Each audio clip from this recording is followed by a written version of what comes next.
Hello students, today I am going to tell you about the various accounting terminologies, or we can say that the various terminologies which are being used repeatedly in commerce subjects. So before proceeding for your commerce studies, it is very important for you guys to understand these terminologies because अपने subjects में आप ये बार बार चीज़ें सुनोगे, बार बार इनके नाम सुनोगे, so you should have understanding of these terminologies. The first is capital. What is capital? It is amount invested by the proprietor into business. It may be in cash or in kind. That is वो पैसा जो proprietor जाने के honour जो business में invest करता है उसको रन करने के लिए उसे कैपिटल कहते हैं. And it may be in cash और in kind.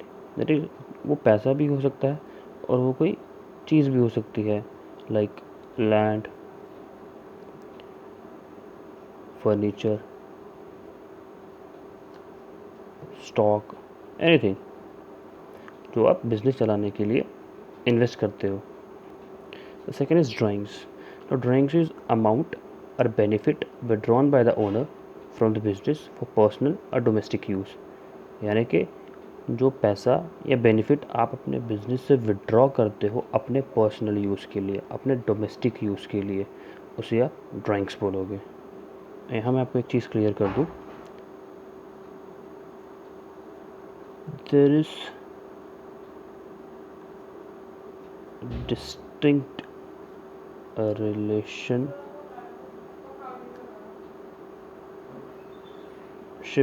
between business and owner, which means business एक अलग चीज़ है और उसका ओनर एक अलग चीज़ है.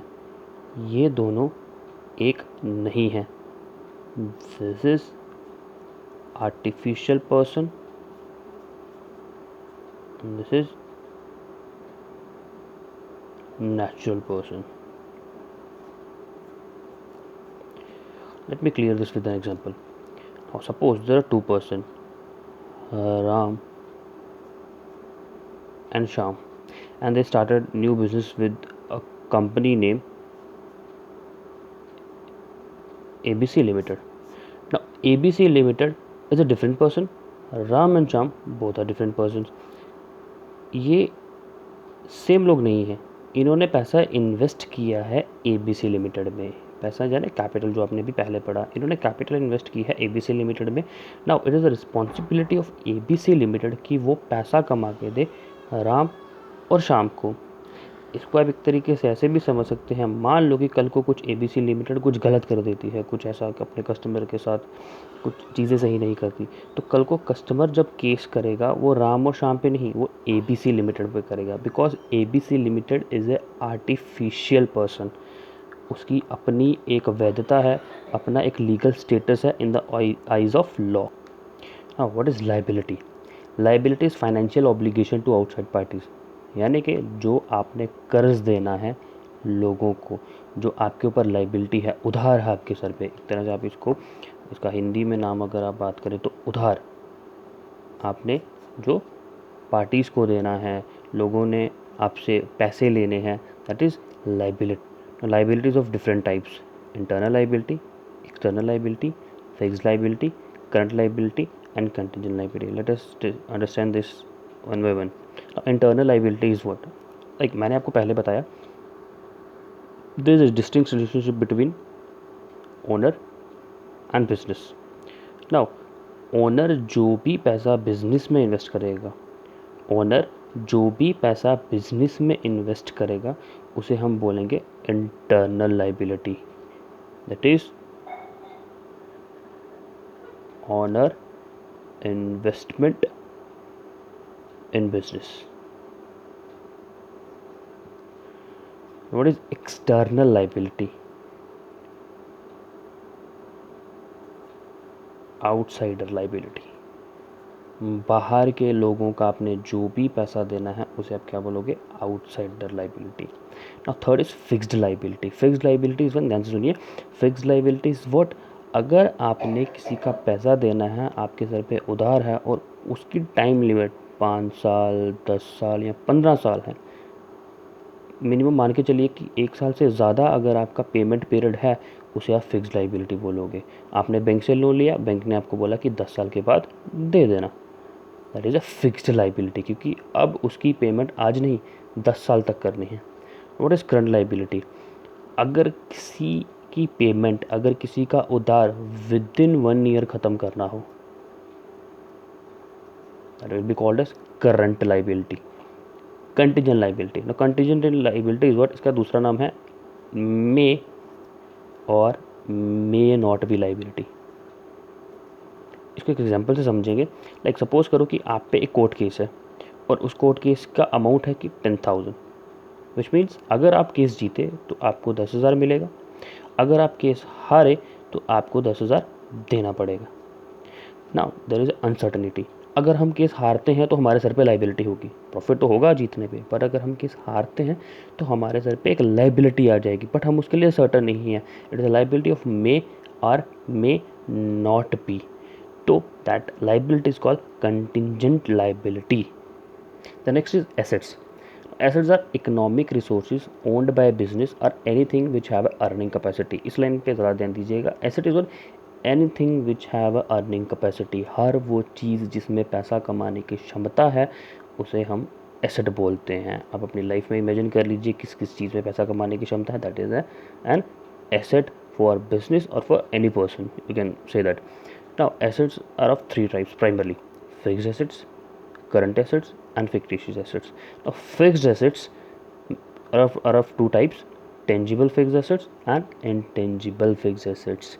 Now first, fixed assets is what, हर वो asset, हर वो resource जिसकी earning capacity 10 से 15 साल या वी कैन से दैट 1 साल से ज़्यादा है। लाइक आप लैंड खरीदते हो, बिल्डिंग खरीदते हो, उसका बेनिफिट आप 10 से 15 साल, 20 से 25 साल तक रिसीव करते रहते हो। आपने गाड़ी खरीदी, उसका बेनिफिट आप अगले 4-5 साल तक रिसीव करोगे। आपके लिए वो क्या है, एक फिक्स्ड एसेट है। तो fixed asset are of 2 type: tangible fixed asset and intangible fixed assets. Tangible fixed asset जिन्हें आप देख सकते हो, टच कर सकते हो, लाइक लैंड, बिल्डिंग, मशीनरी और एनीथिंग। इंटेंजिबल फिक्स्ड एसेट जिनको आप देख नहीं सकते, बस फील कर सकते हो, like goodwill. Goodwill is what, reputation, the monetary value of a reputation. आप किसी भी एक बड़े बिजनेस की एग्जांपल ले लीजिए, एडिडास ले लीजिए, उसकी अपनी एक गुडविल है, रेपुटेशन है, एक मॉनेटरी वैल्यू ऑफ रेपुटेशन है, उस वजह से वो पैसे अर्न कर रहा है। कल को आप उस चीज़ को खरीद रहे हो बिकॉज ऑफ इट्स गुडविल। तो intangible asset is what, the those assets which cannot be touched or seen but they can be felt। Example goodwill है, कॉपीराइट है, पेटेंट्स हैं। Now what is current asset? Current asset is जिनका earning capacity 1 साल से कम है। आपका stock हो गया, कैश हो गया, आपके शेयर, मार्केटेबल सिक्योरिटीज़ होगी, इनका अर्निंग कैपेसिटी 1 साल से कम है। ज़्यादा से ज़्यादा बेनिफिट अगर आपको देंगे तो आपको 1 साल तक ही देंगे, उससे ज़्यादा नहीं देंगे। Now what is fictitious assets? ध्यान से सुनिए इस चीज़ को। fictitious assets are those which do have earning capacity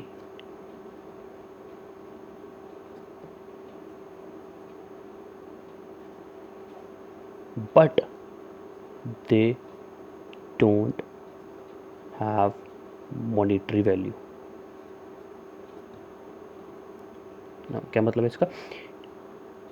इनमें अर्निंग कैपेसिटी होती है बट इनकी मॉनेटरी वैल्यू नहीं होती। एग्जाम्पल के तौर पे आप डिस्काउंट को मान के चलिए। नाउ डिस्काउंट इज़ व्हाट, आप किसी मॉल में चले जाओ, वहाँ पे लिखा होता है 30%, 40% of.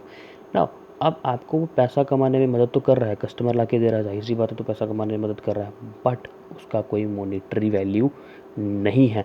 Those assets which do have earning capacity but they do not have monetary value is called fictitious assets, illusionary assets.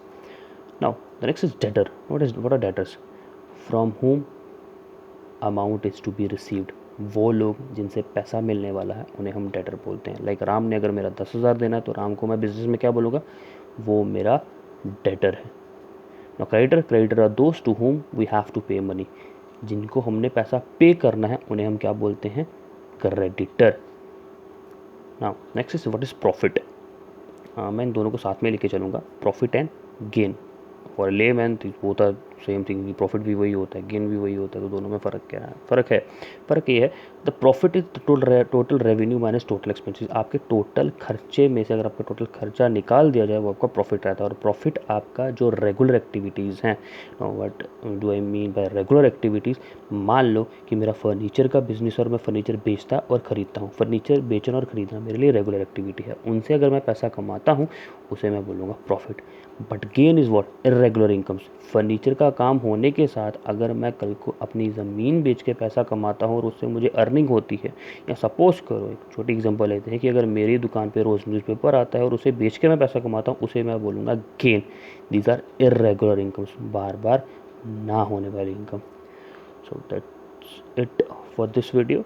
Next terminologies जो होंगी वो हम अगली वीडियो में देखेंगे। Thank you.